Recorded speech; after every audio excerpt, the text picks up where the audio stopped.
Castelo. Boa noite. Obrigado, viu? Sim, meus queridos, boa noite mais uma vez. Muito obrigado por mais esse convite, pela oportunidade de estarmos juntos mais uma vez. E sim, foi oferecida a cadeira, viu? Várias vezes. Mas é porque eu sou meio teimoso, sabe? Eu acho que eu tenho que ficar andando. Se eu não ficar andando, parece assim que a inspiração não chega, sabe? Então eu gosto de ficar em pé, eu gosto de movimentar e... Isso é difícil você andar nas mulheres, tá vendo? E eu gosto de ter certeza que vocês não estão dormindo também, tá bom? Sim, cadê o bichinho de passar aqui?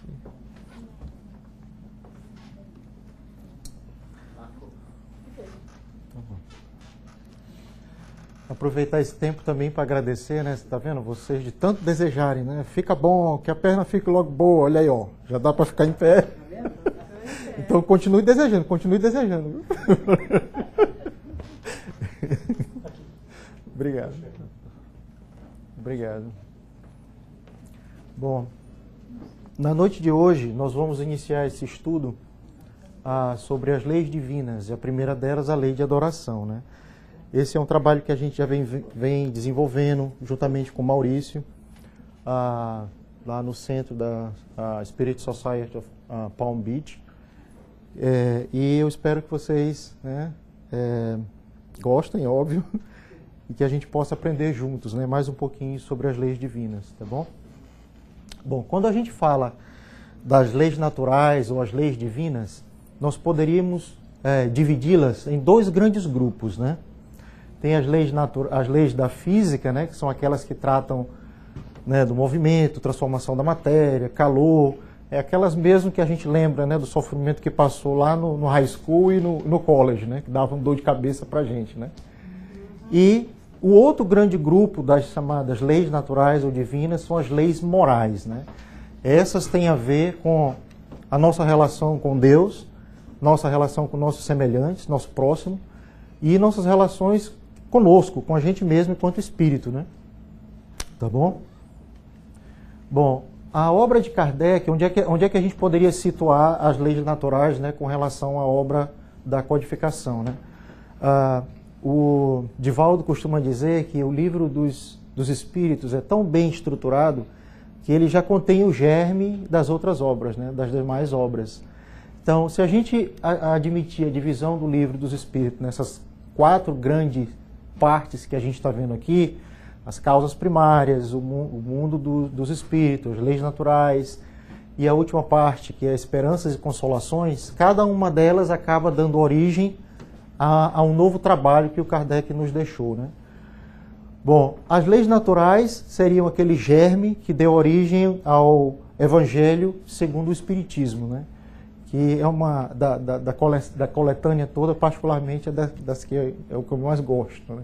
O Evangelho segundo o Espiritismo. Então, as leis naturais, elas são o germe para esta obra, né? Assim como a gente tem para as causas primárias a Gênese, para o mundo dos espíritos, o livro dos médiuns, e finalmente para esperanças e consolações, a obra O Céu e o Inferno, né? Certo? E quais são essas leis naturais, né? Quais são elas, né? A gente tem a lei de adoração, a lei do trabalho, reprodução, preservação, lei de destruição, a lei social, a lei do progresso, lei de igualdade, lei de liberdade e a lei de justiça, amor e caridade, né? Tá bom? Então a gente tem aí uma longa jornada pela frente, né? De todo um aprendizado, né? E recordar também o que já se sabe, é óbvio. Da forma como foi novamente estruturado na codificação essa parte das leis divinas ou leis naturais, a gente vê que o Kardec colocou a lei de adoração bem no topo, né? Será que foi por acaso que ele fez isso? Alguns acreditam que não foi coincidência não. Ele colocou ela logo no comecinho, porque se a gente lembrar e tentar fazer uma relação entre as leis naturais e o decálogo, né, os 10 mandamentos, né, do Antigo Testamento, qual é o primeiro mandamento? Amarás a teu Deus com todas as tuas forças, com a tua alma, com toda a tua vontade, né? Então, Kardec colocou esta lei logo no topo para tentar fazer esse gancho, né? Essa relação com o que a gente conhece lá do Antigo Testamento. Né? Então ela não está aí em primeiro lugar por coincidência. Né? Certo? E a gente vê que as demais leis também, todas elas vão ter alguma relação, né, com a lei mosaica, certo? Explicada à luz da teoria espírita. Certo? E o que seria essa lei de adoração? Né? Em primeiro lugar, ele também nos lembra que se a gente for examinar a história de todos os povos né, na humanidade, seja aqui desse lado, seja no Oriente, na Ásia, onde você for, não importa em que continente você chegue, a gente vai observar que não há povo que não tenha tido, né, o sentimento de que existe algo maior, né, algo acima, entende? Em outras palavras, você não vai encontrar na história nenhum exemplo, né, de um povo ou civilização que tenha sido 100% ateu. Né? Sempre teve alguém lá com a inspiração de que existe algo maior do que eu, o ser humano, entende? Alguém a reger, alguém a governar, digamos assim, né, o mundo, as nossas vidas, o destino, enfim, né, a manter esse equilíbrio, né, cósmico. Bom, aqueles nossos irmãos que hoje, né, até batem no peito e dizem assim, mas eu sou ateu, eu não acredito.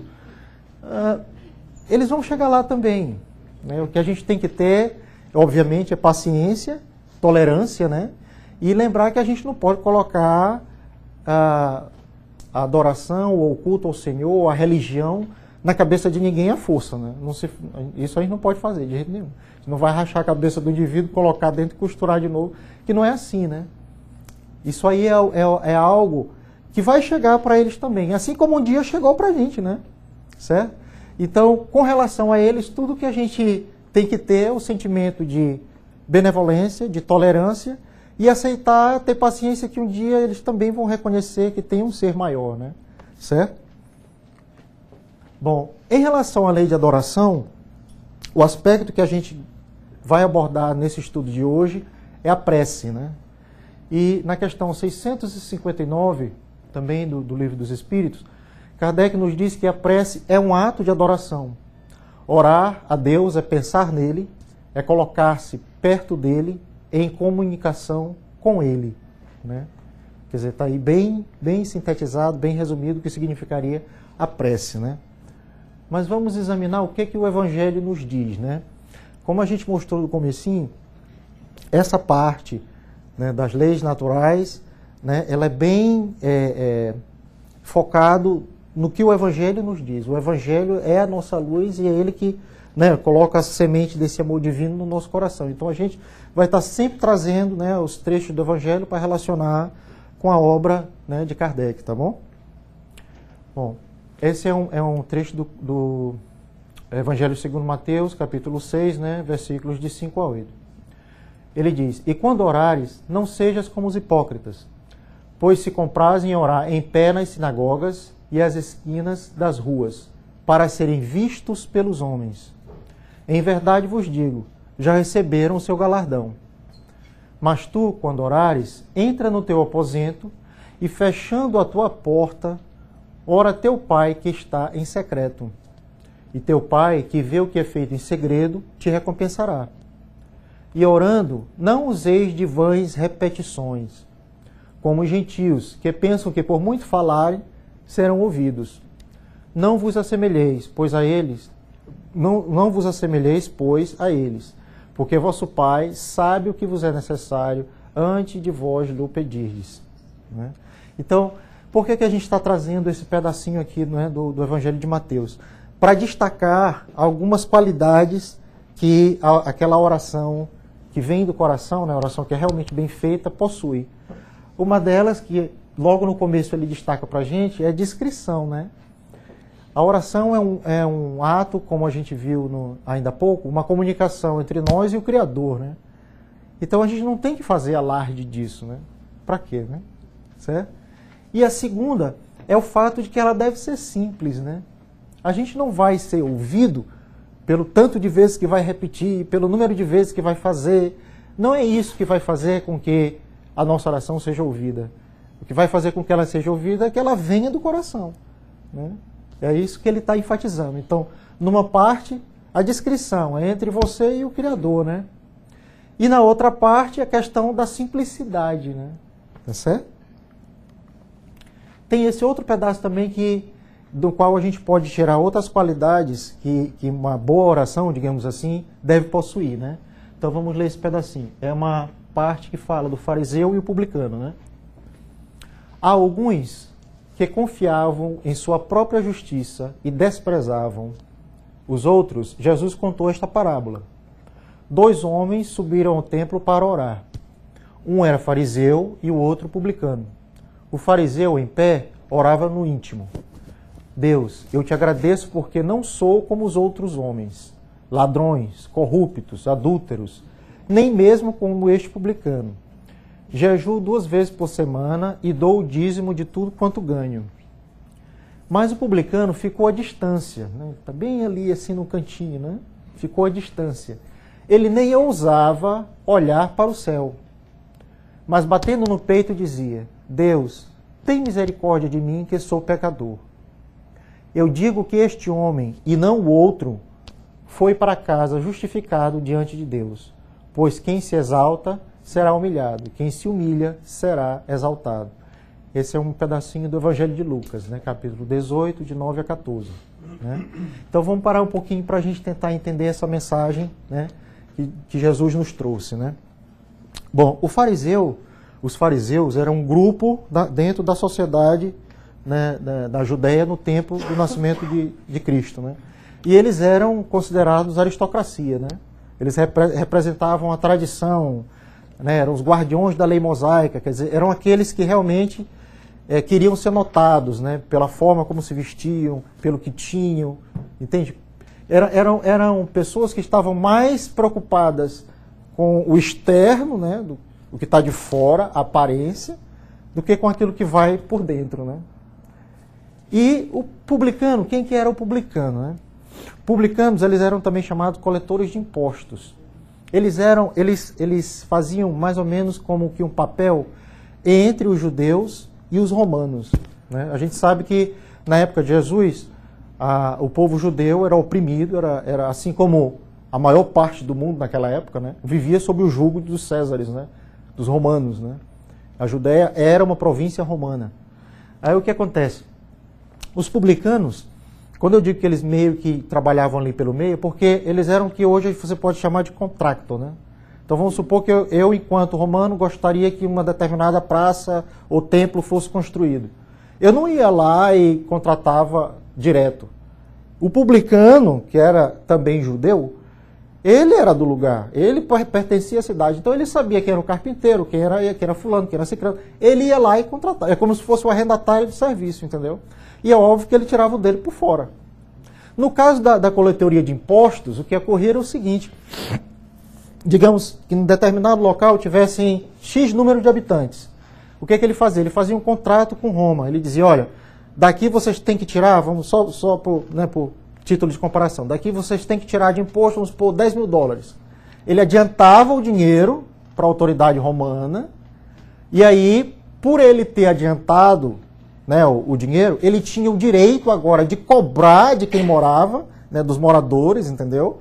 Só que com juro, né? Que ele pagou na frente, né? Entendeu?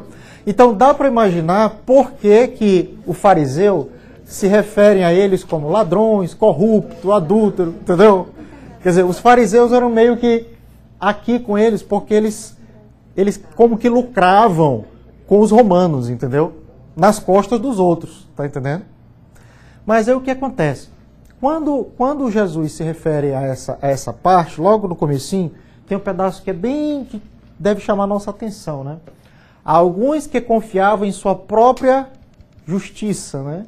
E desprezavam os outros. Ora, eu não estou querendo dizer aqui, meus queridos, que o publicano era santinho. Não era, né? A gente já acabou de ver que não era, não. Mas competia ao fariseu julgá-lo? Competia a ele chegar, né, diante, no momento de oração, e dizer, eu não sou como esse que está bem aqui do meu lado. Quer dizer, ele está, em outras palavras, ele está dizendo para Deus, olha, eu sou melhor do que ele. Vê se faz alguma coisa aí por mim, né? Você está entendendo? Quer dizer, nesse momento, na hora em que ele toma a si mesmo como medida de justiça, né, só aí ele já perdeu, né, toda e qualquer qualidade que ele possa ter na hora de apelar, na hora de orar, né, no momento da prece. Porque faltou para ele o que o publicano, apesar de pecador, teve: humildade. E a humildade dele foi tão grande que ele nem sequer se julgava digno de entrar no templo. Vocês perceberam isso? Quer dizer, ele sabia quem era ele. Ele tinha noção de que o ganha-pão dele não estava muito de acordo com o que Deus prescrevia. Mas, ainda assim, ele vai ao templo, ele não chega perto, mas ele diz para ele, Deus tem misericórdia de mim, que sou pecador. Ele se reconhece enquanto é aquilo que ele era, né, no caso. Ele não é como o outro que, para se julgar melhor, menospreza o irmão, entendeu? Quer dizer, então aí a gente tira uma outra qualidade da boa oração, da prece que vem do coração, que é fundamental. Humildade, né? Tá certo? Bom, com isso, a gente já pode ir completando o nosso quadrinho aqui, né? A gente já viu que a boa oração é aquela que é simples, né? Eu não preciso repetir 1000 vezes, eu não preciso ir atrás do dicionário para procurar a palavra bonita. Quem que eu estou tentando impressionar? Deus, Ele me conhece, Ele é meu Criador, entendeu? Ele sabe até aonde vai o meu conhecimento, a minha falta de conhecimento, né? Então eu não preciso impressionar a Deus. Eu preciso me apresentar com Ele como eu sou, simplesmente, certo? Humildade, que foi o que sobrou no publicano, né? E faltou no fariseu, né? Humildade, certo? Sinceridade. Sinceridade, ele é um termo que ele vem do latim. Significa sincera, né? E essa é também uma historinha bem interessante que a gente tem para contar. O que é que acontecia? Na época, na antiguidade, a gente sabe que os povos antigos, os gregos, os romanos, eles davam muito valor ao mármore, né? Os templos eram de mármore, tinha mármore para tudo quanto era lado, entendeu? Então eles adoravam construir com mármore. E obviamente, se eu ia ao mercado comprar mármore, eu queria um mármore de boa qualidade, né? Eu não queria um mármore, uma peça que tivesse, por exemplo, uma rachadura, uma fissura. Aquilo dali seria considerado, né, um mármore de má qualidade, entendeu? Aí o que os comerciantes de mármore faziam? Para maquiar a fissura, eles passavam cera, entendeu? Então, sem cera significa dizer um mármore de boa qualidade, né? Com cera é porque está maquiado, tem alguma coisa aí por trás, né? Se a gente leva isso para a questão da oração, sinceridade significa dizer, eu me apresentar como sou, como eu acabei de frisar. Eu não preciso, sabe, de uma roupa bonita, de um penteado para o lado, não tem nada disso, entendeu? Por quê? Porque Ele nos conhece, né? Ele é nosso Pai, não precisa maquiagem, não precisa, sabe, a gente tentar parecer o que não é, né? Certo? Sinceridade significa sermos como somos, né? E está faltando uma outra característica da oração que é fundamental, que a gente ainda não falou, né? Que alguém tem fé, sentimento, humildade, a gente já teve. Mais alguém? Simplicidade, perdão, né? Então, mas agora vamos ver por que o perdão é fundamental para uma boa oração, né? Bom, esse senhor, o seu William Howard, ele foi um escritor americano do começo do século XX. Ele escrevia o que hoje a gente chama, esses livros de autoajuda, ele foi um dos precursores, entendeu? E ele tem esse dizer aqui que é bem interessante. Ele diz, antes de agir, escute. Antes de reagir, pense. Antes de gastar, ganhe. Esse aqui eu tenho que levar mais ao pé da letra um pouquinho. Esse aqui eu estou me esquecendo dele, sabe?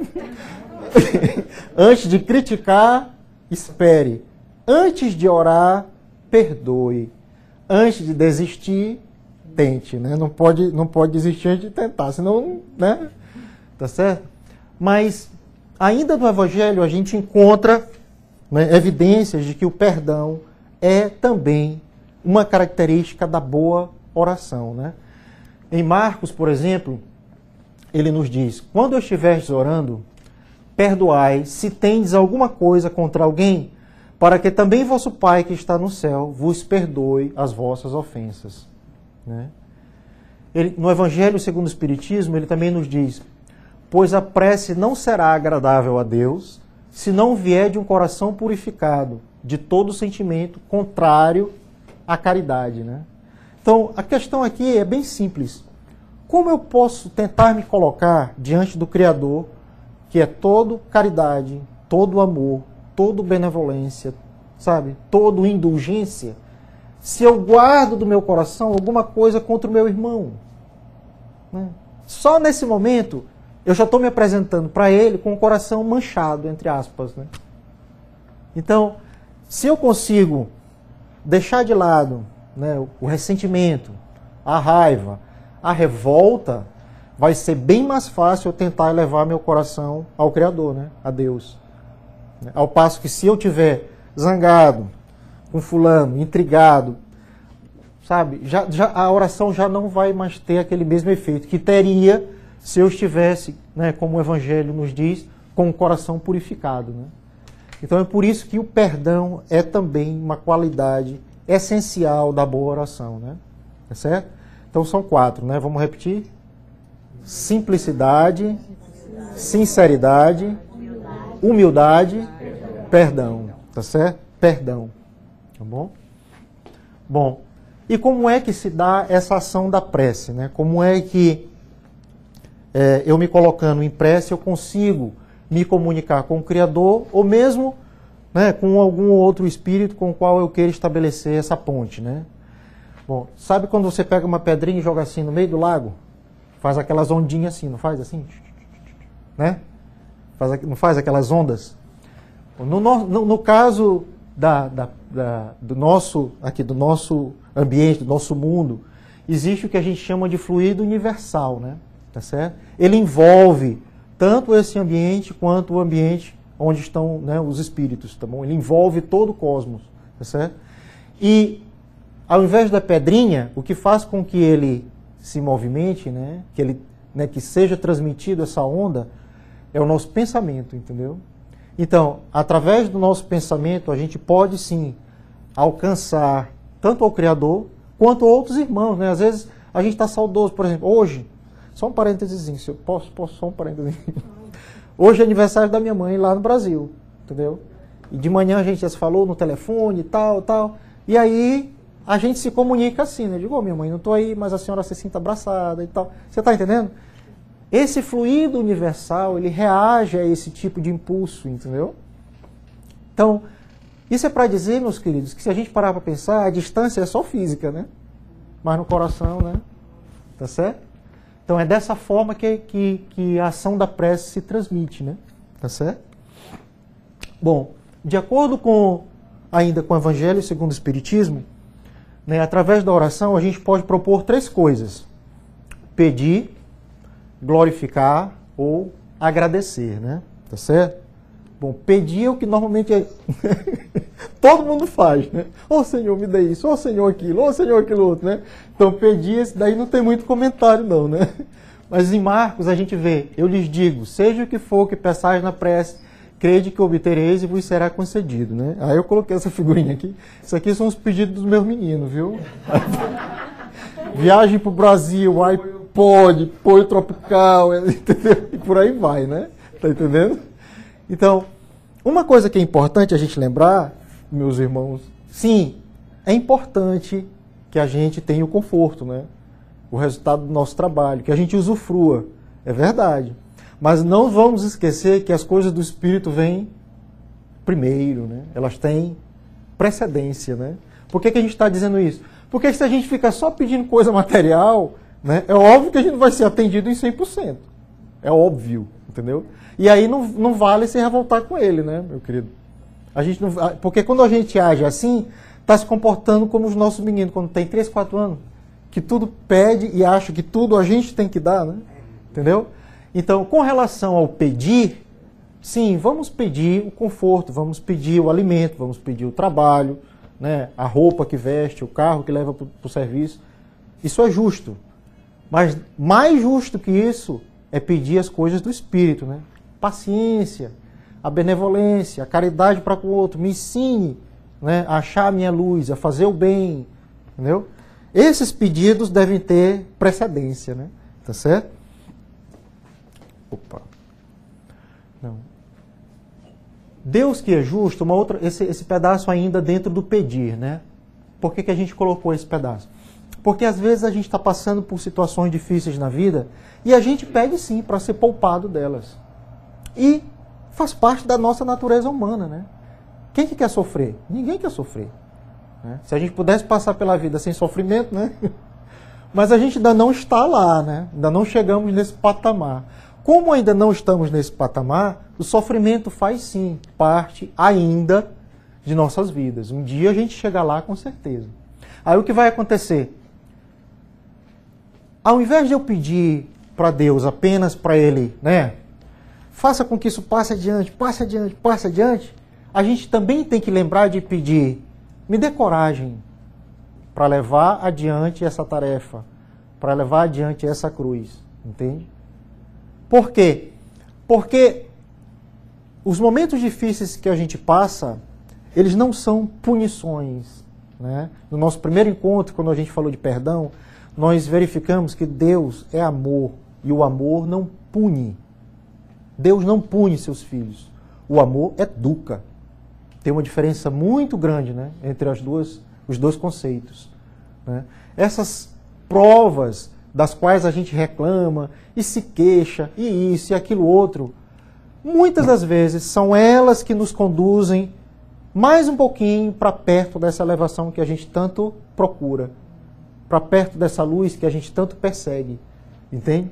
Porque vejam bem, quando a gente está muito bem obrigado, na maioria das vezes, a gente nem se lembra de agradecer que está muito bem obrigado, né? Na dificuldade, né, quando a gente está naquele aperreio, a gente, oh meu Deus, mande uma luz daí para nós, entendeu? É ou não é? Então, essas provas, novamente, elas não são punições, né?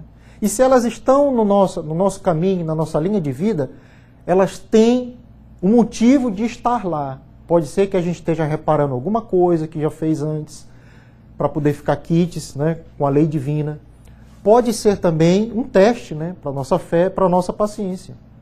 E aí o que a gente vai pedir não é para Deus distorcer a lei, né, e dar um jeitinho. Né? Não existe jeitinho com relação às leis divinas. Né? As leis divinas são imutáveis. Né? Certo? Ele não vai torcer a lei porque a gente está pedindo. O que ele vai fazer, se nós pedirmos de coração, é nos mandar ajuda. Que ajuda é essa? O ânimo, a coragem, o conselho dos bons espíritos, né? Do anjo da guarda, como alguns dizem, também está certo, não está errado, mas daqueles que velam por nós. Né? Eles se importam com o que se passa na nossa vida. É isso que a gente vai pedir. Se a gente pedir de coração, a gente vai ter. Agora, a prova é nossa, né? É como o aluno que estuda para fazer o teste, né? Se ele passou no teste e estudou bem, o mérito é dele. É isso que está sendo dito lá no finalzinho, né? O meu anjo da guarda não vai passar pela tribulação por mim. Ele pode estar do meu lado, me dando força, me incentivando, paciência, mais um pouquinho, dá mais um passo, entendeu? Mas no meu lugar, ele não vai fazer o teste, né? Aí é tirem, né? Aí não vale. Entendeu? Então, essa é uma outra, né, face, né, do pedir que a gente deve levar em consideração. Né? Tá certo? Bom, glorificar. Né? Há vários exemplos no Evangelho de hinos, de cantos de glorificação ao Senhor. Né? Glorificar é literalmente você externar a sua alegria. Né? Nós externarmos a alegria de sermos filhos, da dádiva concedida, da saúde, do trabalho, da família, não é isso? Um dos cantos mais bonitos que eu acho, né, minha opinião particular, né, com relação ao glorificar, é o Magnificat, é o canto de Maria. Né? Quando foi que aconteceu o Magnificat? Foi quando Maria foi visitar sua prima Isabel, né, que também estava grávida de João Batista, exatamente.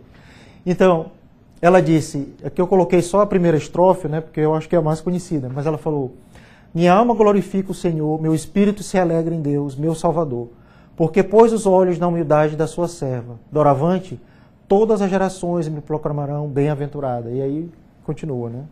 Quer dizer, é um dos hinos mais bonitos de glorificação que a gente tem no Evangelho, né? Já no Antigo Testamento tem uma passagem que diz: e Davi dançava com todas as forças diante do Senhor. E estava Davi cingido de um éfode de linho. Eu também não sabia o que era éfode, não. Eu fui lá no Google, né? Éfode, exatamente, muito bem. Essa roupa aqui que ele está usando. E o Davi lá, entendeu? Quer dizer, tá certo? Tá certo. Meus queridos, oração não significa dizer aquela coisa triste, né? A oração é um momento sério, sim, sério. Mas não significa dizer que eu estou ali com cara de defunto, triste. Por quê? Deus é alegria, né? É ou não é? Então vale dançar? Vale dançar, vale cantar, vale sorrir, chorar, entendeu? Todas as formas de exteriorizar a sua fé que venham do coração são válidas para Ele. E Ele não nos julga por causa disso. Entendeu? Ele só quer que venha do coração, é só isso. Tá bom? Esse daqui, eu não sei se está dando para ver as imagens, mas esse pedacinho aqui, The Little Drummer Boy, ele é um cântico de Natal. Tá dando para ver agora? Obrigado, Renato. Bom, o que é que acontece? Quando eu fiz essa palestra pela primeira vez, esse estudo, foi perto do Natal. E aí eu aproveitei para colocar isso aqui. Mas a historinha vale a pena também ser contada. O que é o Little Drummer Boy? Como eu falei, ele é um Christmas Carol, é um cântico de Natal. E durante o canto ele conta a história desse meninozinho que tinha essa ovelhazinha aqui. Aí o que acontece? Isso é na época que Jesus nasceu, né? De acordo com a história, ele estava na estrada e passa um soldado numa biga, né? Uma biga romana. E aí ele quase que atropela o menino. O menino consegue pular, mas a ovelhinha não pulou, ficou. E aí a biga vai, né, e bate na ovelha e o menino fica em prantos, entendeu? Fica inconsolável. Aí o que acontece? Enquanto ele está ali chorando, andando, passam os 3 reis magos, né, que estavam indo ver o menino Jesus recém-nascido, né? E aí ele pede ajuda. Ele diz: pô, me ajuda aqui. O nome da ovelhinha era Buba, né? A Buba está ferida, está sangrando, ela vai morrer. E o menino chorando, chorando. Aí os reis dizem assim: a gente não pode fazer nada. Aí o menino: mas vocês não são reis? Aí ele: nós somos. Mas nós não temos esse poder que você está procurando. Agora a gente está indo ver um outro rei que vai poder lhe ajudar. E aí ele segue os reis magos até, né, a manjedoura. E o que acontece? Quando ele chega lá, ele coloca a Buba, né, próximo ao menino Jesus e, de acordo com a historinha, a Buba, né, fica curada dos ferimentos, né? Mas aí chega a hora que os reis magos entregam os presentes, entende? Para o menino Jesus. E o meninozinho fica todo envergonhado porque ele não tinha nadinha para entregar, entendeu? Aí ele fica: e agora, o que eu faço? Aí um dos reis magos diz assim: você tem um tambor, por que você não toca? E ele começa a tocar, né? Toca o tamborzinho dele, toca. Quando termina a musiquinha, o menino Jesus sorri para ele, entendeu? Aí o rei mago diz: tá vendo? Ó, você tinha alguma coisa para dar, entendeu? Então, a moral aí da história todinha é que, meus queridos, sim, é importante pedir as dádivas, é importante recebê-las, mas mais importante do que isso, talvez seja reconhecer que todos nós temos sempre alguma coisa para oferecer. Todos nós sempre temos alguma coisa para dar, por menor que a gente acha que seja. Porque para o menino, naquela hora, ele ficou meio que abismado, né? Tocar o tambor. Rapaz, toca, não é isso que tu sabe fazer? E ele tocou e o menino gostou, entendeu? Então essa aqui é a moral desse glorificar, no caso, entendeu? Tá bom? E agradecer, né? Agradecer pela vida, pela família, pelo trabalho, pelas coisas boas que nos acontecem, né? Pelas nossas provações, como a gente falou ainda há pouco, né? E até mesmo pelos sofrimentos, porque, como a gente disse, eles também são veículo de educação do nosso espírito, entende? E ainda por aqueles que não gostam de nós, com os quais ainda a gente não tem afinidade, né? Quando a gente falou no último encontro sobre o perdão, lembra? Como é importante a gente não desejar o mal para o inimigo, né? Para alguém que não é o nosso amigo, ou que não tem aquela, né? Para assim que a energia não bate, né? Entendeu? Como é importante a gente, na realidade, se alegrar se algo de bom acontece para ele, né? Que ele vai estar lá ocupado com os afazeres dele e até esquece de nós também, entendeu? Tá certo? A prece por aqueles que fazem sofrer. Esta prece, ela nos foi trazida pelo Espírito Dr. Bezerra de Menezes através do Divaldo. E é uma prece que é realmente sui generis, como o Divaldo diz, né? Ele diz: todos te pedem ao Senhor por aqueles que choram. Permita-me pedir por aqueles que fazem as lágrimas rolarem. Todos te pedem por aqueles que sofrem. Esta noite eu te peço por aqueles responsáveis pela miséria dos outros. Todos imploram pelas vítimas. Permita-me rogar pelos algozes. Então, o Divaldo nos conta que quando ele recebeu essa prece do Dr. Bezerra, ele mesmo como que teve aquele susto, né? Porque ela completamente inverte a coisa, né? A gente está tão acostumado a rezar pelas vítimas, né? A pedir pelas vítimas, e a gente acaba esquecendo que aquele que é algoz merece mais ainda a oração. Esse mesmo é que precisa, entendeu? O Divaldo diz assim: se você é vítima, você está numa situação boa. Você está, né, ou resgatando algo ou sendo testado, né, para evoluir, entendeu? Se você está na situação de algoz, você está se endividando, entendeu? Deu para notar? Então, por isso que aquele que é o camarada que faz o mal, o bandido da história, também merece ser lembrado na oração. Também merece que a gente peça por ele, certo? Isso. O que os Espíritos nos dizem sobre a oração, né? Que ela é recomendada por todos os Espíritos elevados, isso a gente sabe. Eles nos dizem que renunciar à prece é negar a bondade de Deus, é recusar para si mesmo a sua assistência e para os outros o bem que eles pode fazer, né? O poder da prece está no pensamento, como a gente já falou ainda há pouco. Não depende das palavras, nem do lugar, nem do momento, nem da forma como é feita. Quando atende uma oração, Deus deseja premiar a intenção, a devoção e a fé daquele que ora, né? E a prece pelos mortos? A gente deve fazer? Com certeza, né? É essencial que a gente sempre lembre, né, daqueles que já regressaram, né? A nossa casa é lá, né? A pátria. Exatamente, a pátria espiritual, né? Por quê? Porque isso lhes traz conforto, né? Quem não gosta de ser lembrado, né? Quem que não gosta, né? Lhes traz o conforto e muitas das vezes são as nossas preces dos familiares, os amigos que ainda estão aqui, que vão ajudar esse espírito a achar o seu caminho de luz, né? A seguir na sua jornada. Porque, meus queridos, a maioria de nós, quando a gente, né, desencarna, a gente passa por aquele momento de confusão, né?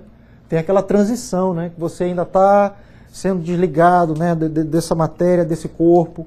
Então tem aquele momento sim de confusão, que você fica meio perdido, meio que desorientado. E é fundamental, né, que a oração seja feita, né? É óbvio que a oração ela não vai, de maneira nenhuma, como a gente já falou ainda há pouco, né, ela não vai anular as tribulações pelas quais a gente tem que passar, né? Mas a gente sabe também que a severidade da pena é sempre proporcional à seriedade da violação. E a duração daquilo que foi feito de errado por nós ou por um espírito, né, dessa pena, ela vai depender da resignação, né, e de como você está passando por aquele momento, né? Tá certo? A oração em grupo, né? A oração em grupo, ela é eficaz, mas desde que, né, as pessoas que estão envolvidas naquele momento estejam com seu pensamento, né, naquele objetivo, né? Todo mundo tentando se concentrar naquela mesma coisa. Porque se está um pensando lá no jogo do Corinthians, o outro pensando no que vai fazer no domingo, o outro pensando... Quer dizer, aí não... acabou a eficácia, né? Então, ela tem eficácia quando os membros do grupo todos conseguem, né, elevar o pensamento ao Criador e fazer a oração do coração, né? Todos tentando ir ali naquele mesmo objetivo, focar, né? Se não é assim, aí ela perde, né? Perde a força, com certeza, né? Mas ele também nos disse: onde se reunirem 2 ou 3 em meu nome, ali eu estou no meio deles. Né? Então, se a gente tiver com essa intenção de coração de fazer a prece da forma devida, pode ter certeza que ele vai estar aqui do nosso lado, sempre dando aquele apoio. Né? Tá certo? Antes de passar para esse, ainda com relação à oração em grupo, né? Eu só gostaria de lembrar da importância, né, do Evangelho no lar. Entendeu? O Evangelho no lar é fundamental, meus queridos. Fundamental. Né? Por quê? Porque é um momento em que a família desliga a televisão, né? Tem que desligar a televisão, né? Se senta e naquele momento, né, aquela oração, ela além de unir os membros da família, ela literalmente, meus queridos, ela serve para limpar o ambiente doméstico. Ela é fundamental o Evangelho no lar, tá certo? A gente tem tentado fazer, né, Rosinha? Já há algum tempo. Rapaz, não é que eu esqueci de apresentar. Essa é a Rosa, minha mulher. Tá bom? Sim, mas voltando aqui, né, é o que eu estava tentando colocar. O Evangelho no lar, como a gente, uma proposta para o Evangelho no lar seria, né, você tira um dia na semana, né? Tente fazer no horário em que a maioria dos membros da família está em casa. A gente sabe que nem sempre é possível. A mãe trabalha, o pai trabalha e tal. Mas tente fazer no momento que esteja pelo menos, né, a maioria do povo está ali, tá entendendo? Você senta na mesa, num local, né, desliga a televisão, desliga o som, sai do celular, né, deixa o celular para lá um pouquinho, entendeu? E uma proposta seria, você abre, né, o Evangelho randomicamente, você não escolhe a página, entendeu? Você vai lá, abriu, você lê a passagem, entendeu? E você também, é óbvio, como é uma oração, você vai pedir, você vai agradecer, né? É um momento de agradecer, né? E glorificar, entendeu? Meus queridos, não leva mais do que meia hora, né? Para uma semana de 7 dias, cada dia com 24 horas, né? Dá o quê? 168, né? Horas. Você tirar meia hora, será que é pedir tanto assim? Faz uma diferença que vocês nem imaginam. Traz tranquilidade para casa, para os filhos, principalmente quem tem filho adolescente, viu? Traz tranquilidade para eles, né? Quem tem aquele vizinho que anda brigando, xingando no meio da rua, ele muda, ele até se acalma. Das duas, uma, ou ele muda ou ele se muda, entendeu? Acontece às vezes dele se mudar, entendeu? Então, quando a gente pede o momento final da oração, a gente pede, óbvio, pela família, pelos amigos, pelos inimigos, né, os que não vão muito com a nossa cara, entendeu? A gente pede pela vizinhança, né, pela neighborhood, né, que chama aqui, pela vizinhança, e pede pelo mundo, né, pela paz no mundo, entendeu? Então, essa questão da oração em grupo, o Evangelho no lar é fundamental. Pode fazer tá? sozinho? Boa pergunta. Pode fazer sozinho. Quando Cada ninguém, só tem eu. então você pode fazer sozinha, não tem problema. Sozinho em termos, né? Exatamente. Exatamente. Tenho certeza do monte de Porque está lá o teu anjo da guarda, aqueles que são protetores, entendeu? Eles vão estar lá contigo. Quando ela estava no Brasil com os meninos, eu fiz uma quarta-feira sozinho. Aí eu faço sempre, porque lá em casa só tem eu. Pois é, mas está fazendo certinho, entendeu? Tá bom? Bom, meus queridos, e para finalizar, esse pedaço que a gente traz agora, ele está no livro Evangelho segundo o Espiritismo, e ele faz ele disseca, né, a oração do Pai Nosso, entendeu? Explica cada passagem, tá entendendo? Por que a gente quer encerrar com a oração do Pai Nosso? Porque é a oração que ele mesmo, Jesus, né, nos ensinou, entendeu? Então, eu acho que não, na nossa história não tem prece mais bonita e mais completa, né, do que o Pai Nosso, né? Então, quando nós dizemos, Pai Nosso que estás no céu, santificado seja o vosso nome, nós reconhecemos a vós, Senhor, como Criador e mantenedor da harmonia universal. É justamente o primeiro mandamento, né? Quando a gente diz, Pai Nosso que estás no céu. Humildade, você reconheceu o Criador enquanto Deus, enquanto mantenedor da ordem. Certo? Venha o teu reino. Aceitamos as vossas leis em nossas vidas. Né? Esse pedacinho aqui, quando eu era meninozinho lá em São Luís do Maranhão, eu achava assim, venha o teu reino, era, né, que Jesus vem de novo, entendeu? Mas será que é isso mesmo? A pergunta que a gente deve fazer na realidade é o seguinte: aonde estão essas leis? Né? Eu não falei no comecinho, foi de propósito mesmo. Onde é que estão as leis divinas? Exatamente. As leis divinas, elas estão na consciência de cada um de nós, entendeu? Escritas lá. Desde que a gente foi criado, está lá, viu? À medida que a gente vai encarnando, vai vivendo de novo, a gente aprende mais um pouquinho das leis divinas, tá entendendo? É como, sabe nesse filme de pirata que ele pega, bota assim o mapa contra a luz e aparece outra coisa por trás, né? É mais ou menos por aí. À medida que a gente vai vivendo, a gente vai aprendendo mais um pouquinho dessa letra da lei divina. Mas ela está nos nossos corações, quer dizer, enquanto cristãos, enquanto espíritas, quando chegar lá do outro lado a gente pode dizer, eu não sabia. Sabia sim, senhor, entendeu? Então, esse é o significado do venha o teu reino, que venha para mim, enquanto espírito, o esclarecimento, a luz, para que eu possa viver e enxergar as tuas leis, viver de acordo com as tuas leis. Né? Faça-se a tua vontade, assim na terra como no céu. Respeitamos e nos submetemos aos desígnios da divindade. Né?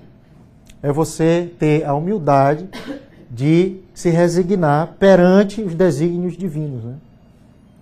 Dá-nos o pão de cada dia, dê-nos o alimento do corpo e do espírito. Perdoa as nossas ofensas como perdoamos aos que nos ofenderam. O perdão novamente, né? Quer dizer, perdão é o exercício da caridade. Que direito temos de esperar a indulgência divina se não somos capazes de perdoar os nossos semelhantes? A pergunta que os espíritos superiores nos fazem é essa, né? Como é que você espera o perdão divino se você não é capaz de perdoar o irmão? Né? Ele mesmo nos diz, com a medida que tu usar para medir o outro, essa mesma medida, vai ser usada para ti mesmo, meu querido. Sabe? Não há meio termo aí, né? Certo? Não nos deixeis entregues à tentação, mas livrai-nos do mal. Aqui a gente reconhece as nossas limitações, nossas fraquezas, e a gente pede a proteção, né? Pede o auxílio e a proteção. E assim seja, né? Amém. Tá certo? Então, meus queridos, no dia de hoje, esse era o nosso recado, né? Muito, muito obrigado, né, pela oportunidade de mais um estudo com vocês. E antes desse, né? Perguntas? Então, como vocês não têm pergunta, eu tenho um homework para vocês agora. Bom, o homework é o seguinte, Durante essa semana, pense em alguém, como é que a gente chama o nome? Um desafeto, né? Pense em alguém com, sabe, ficou assim uma coisa mal resolvida, sabe, tá aquela coisa assim, sabe, ainda aquele rançozinho, né? Ainda não desatou aquele nó, né? Eu quero que você lembre de uma pessoa com a qual você tem alguma situação parecida, uma intriga, sabe, uma desavença, tal. E quando você for orar, peça por essa pessoa, tá bom? Esse é o homework da semana, tá? Meus queridos, muito obrigado. Pois não. Pois não.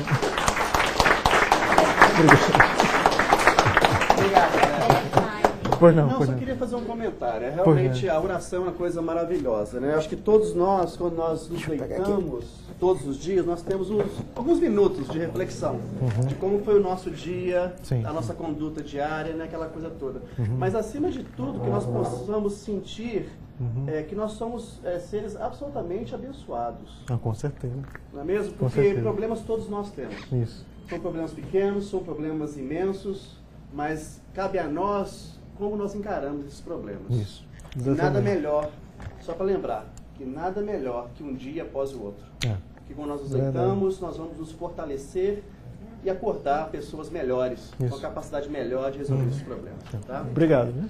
Então nós gostaríamos de agradecer ao Antônio Ferreira, que ele possa voltar aqui muitas outras vezes. Então, obrigado. A casa está de portas abertas para você e para a Rosa também. Obrigado. Tá? Nós vamos passar agora para a segunda fase da nossa reunião, que é a parte dos passes. Os nossos amigos passistas possam encaminhar para a sala de passes.